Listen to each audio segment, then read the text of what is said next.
कल पुनः मणिपुर में 3 लड़का लड़की दोनों था और वह गरीब बेबस लाचार जलावन चुनने के लिए गया था जंगल में, उसे मार कर फेंक दिया गया है। ये कौन लोग हैं जो उस जलावन बिनने वाले का हत्या किया?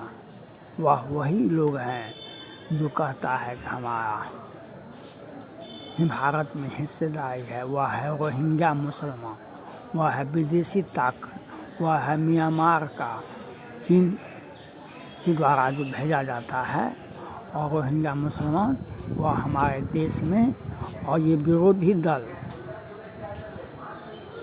दल जो है उनको प्रोटेक्शन देने में लगे हुए हैं। आज वही मणिपुर को दहलाया है, आज वही मणिपुर को दहला रहा है। आज 1 साल से राहुल गांधी जी और विरोधी दल के नेता लोग कहते हैं जो मणिपुर हिंसाग्रस्त हो गया है, वहाँ पर क्यों नहीं आगे कार्रवाई की गई? वह तो वहाँ के मुख्यमंत्री जी ऐसे हैं जो वहाँ पर किसी तरह से शांति बना के रखते हैं।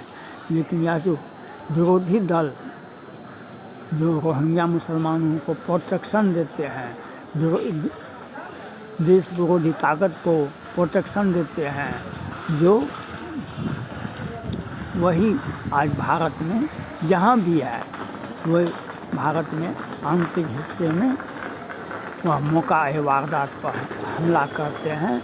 और दिल्ली में जो 1 साल से हुआ, जो पश्चिम बंगाल में अभी हुआ, पश्चिम बंगाल में हुआ ना ईडी पर हमला, तो वह बांग्लादेशी मुसलमान उसमें थे, और जो राशन का कोई घोटाला करने के लिए गए थे, जो घोटाला किए थे, वह भी बांग्लादेश से जुड़ा हुआ व्यक्ति है।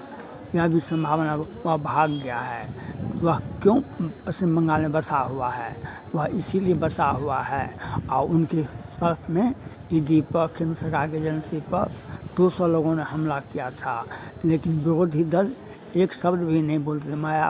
ममता बनर्जी वे कभी नहीं बोलेंगे, तो ये मणिपुर में भी नहीं बोलेंगे। राहुल गांधी जी, विरोधी दल, ये पश्चिम बंगाल पर भी ईडी के हमला पर नहीं बोलेंगे, क्योंकि देश विरोधी ताकत को हमें वोट देगा, इसलिए हमें वोट देगा, इसलिए हम इनके अपराध को हम नहीं गिनते हैं। हमें वोट देगा, हम इसलिए इसके अपराध को नहीं गिनते हैं। आज यही जो देश के आंतरिक हिस्से में जो हिंसा हो रहा है, इसके लिए 100% रूप से विरोधी दल जिम्मेवार है।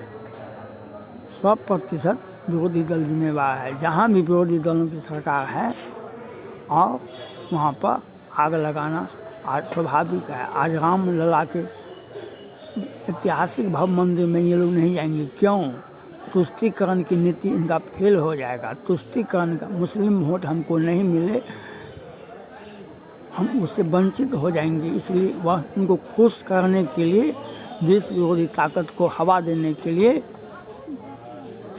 भाजपा ने कल ये कहेगा जो बाबरी मस्जिद को ढहा दिया, उस हिंदू पार्टी को, भाजपा को वोट मत देना। लेकिन मुसलमान भाई ये समझ गए हैं, और उसमें तो ये तो बढ़ चढ़ के कितना करोड़ दान भी मिला है। लेकिन देश विरोधी ताकत जो विरोधी दल है, चाहे वह मणिपुर में है, चाहे वह पश्चिम बंगाल में है, चाहे वह अखिलेश यादव उत्तर प्रदेश में है, चाहे वह दिल्ली में केजरीवाल है, जहाँ पर विरोधी दल जितना भी विरोधी में रहता है या सत्ता में रहता है, उसके नेतृत्व में अपराध फैलता है। वही विरोधी दल रामचरितमानस पर प्रश्न उठाते हैं, वही विरोधी दल भगवाकरण, भाजपा राम के मंदिर को भगवाकरण कहते हैं। और सोनिया गांधी ने यह भी कहा, जो आरएसएस और भाजपा ने राम का कैप्चर कर लिया है, राम को कैप्चर कर लिया। जब आप नहीं जाएंगे सोनिया गांधी जी राम मंदिर में, तो आपको बोलने का भी अधिकार नहीं है। कोई न कोई तो राम का पूजा करेगा ही, चाहे आप पूजा करें या न करें, इससे कोई फर्क नहीं पड़ता है।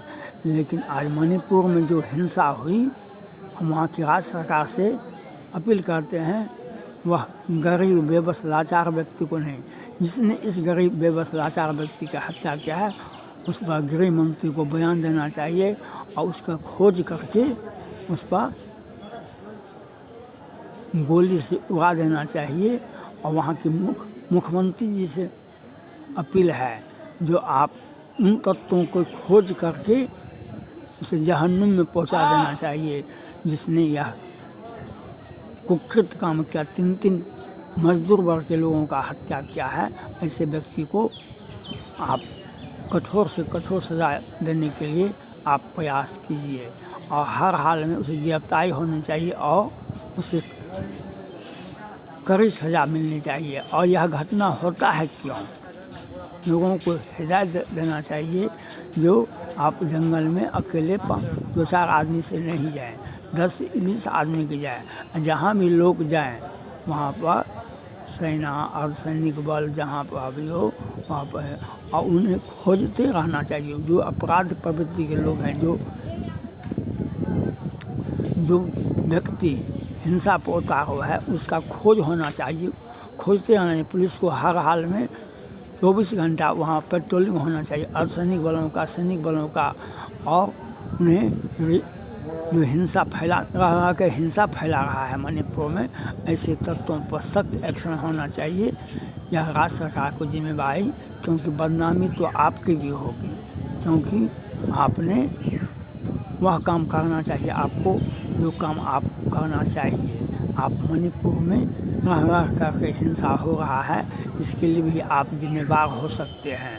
इसके लिए आपको कठोर कार्रवाई करनी होगी। किस प्रकार से 3 लोगों की हत्या होगी, यह आरोप तो सीधा सीधी, क्योंकि आप वहाँ के मुख्यमंत्री हैं और आप वहाँ के मुख्यमंत्री, तो आपको जिम्मेवारी कुछ बनती है।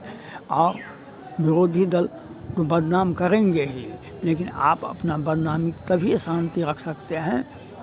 यह बात सही है कि वहाँ पर आपने बहुत शांति स्थापित किया है, बहुत हद तक। दिल्ली में तो कितना नहीं हुआ, पश्चिम बंगाल में कितना नहीं हुआ, लेकिन मणिपुर में शांति कायम किए हैं। लेकिन वह शांति बहुत अधिक नहीं है। हर तरह के हिंसा होना वहाँ के मुख्यमंत्री की जिम्मेदारी बन जाती है। हिंसा को किस अवस्था में रोका जाना चाहिए। इसके 3 लोगों की जो हत्या हुई, इसमें कितने लोग गिरफ्तार हुए हैं, अभी तक कोई सूचना भी नहीं आया है। और इसके लिए भी आप जो दोषी हैं उनका हर हाल में गिरफ्तारी होनी चाहिए और कठोर से कठोर सज़ा उनको मिलना चाहिए, क्योंकि मणिपुर हमारा है और मणिपुर को चाइना, म्यांमार और विरोधी दल, रोहिंग्या, ये सारे के सारे विरोधी दल के साथ मिल करके देश को दहलाने का, देश को, मणिपुर को अस्थिर करने का प्रयास कर रहे हैं। इस पर आपको गंभीरता से सोचना चाहिए, विचार करना चाहिए और गृह मंत्री अमित शाह जी को पुनः मणिपुर जाना चाहिए और वहाँ पर कानून व्यवस्था की स्थिति की समीक्षा करनी चाहिए। जो आप यह क्यों हुई हिंसा, वहाँ से पुलिस अर्धसैनिक बलों को हटाया तो नहीं गया है, अगर हटाया गया तो वहाँ पुनः अर्धसैनिक बलों को भेजना चाहिए। और किसी भी परिस्थिति में मणिपुर में हिंसा होना केंद्र सरकार की विफलता होगी, वहाँ की राज्य सरकार की विफलता होगी। विरोधी का तो काम ही है, यह विरोधी तो कांग्रेस पार्टी जब राष्ट्रीय पार्टी है, वह राम मंदिर में अयोध्या में नहीं जा रहा है, तो इनकी मानसिकता भी वह विरोधी दल जो क्षेत्रीय दल है वही हो गया है। इसलिए आपको अपनी जिम्मेदारी का पालन करना है। आप देश के गृह मंत्री हैं और अपराध मणिपुर में बार बार हो रहा है, इसका आपके ऊपर जिम्मेदारी बनती है, गृह मंत्री पर भी जिम्मेदारी बनती है। इसलिए आपको हर हाल में वहाँ पर मणिपुर में आपको जाना चाहिए। मणिपुर किसी भी परिस्थिति में हिंसा नहीं होना चाहिए और जो हिंसा उतारू है उस पर कठोर कार्रवाई करने के लिए राज्य सरकार को बाध्य करना चाहिए और राज्य सरकार से यह पूछा जाना चाहिए आपको क्या आवश्यकता है, किस चीज़ की आवश्यकता है। जो करके हिंसा हो रहा है वहाँ पर अधिक पुलिस बल अगर तैनात रहते उस क्षेत्र में तो वह ऐसी घटनाएं नहीं होती है।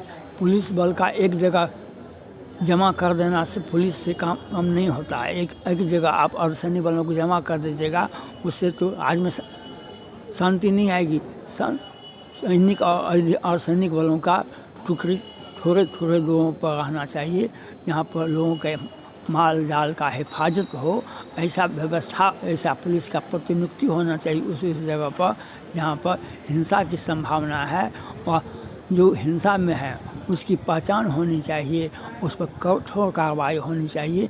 मैं ये केंद्र सरकार से, माननीय गृह मंत्री से, हम मणिपुर के माननीय मुख्यमंत्री जी से अपील करता हूँ जो आप यह घटना जो हुई है इसकी नैतिक जिम्मेवारी आप लोगों को बनती है और जिसने यह घटना दिया है उसको सख्त एक्शन दीजिए, उसके बाद ही आपको जनता माफ़ कर सकती है। थैंक्स।